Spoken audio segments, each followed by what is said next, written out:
Hey you, and welcome to this video where I will help you out how to create a pin on Pinterest. And for this we click on the plus icon to create something and then we click on pin.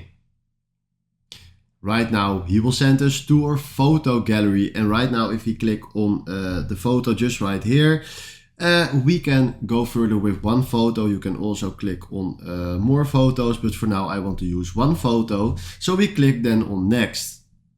Right now we can give this one a title. We can call it Notebook V2. We can give it a description, Notebook to check.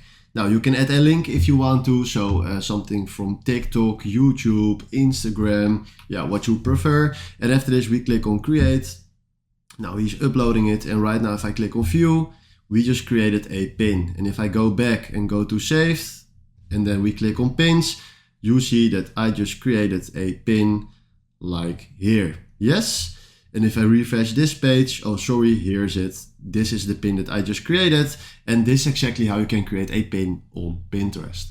Alright, if you found this video helpful, please consider subscribing and give this video a like. And then for now, thanks for watching.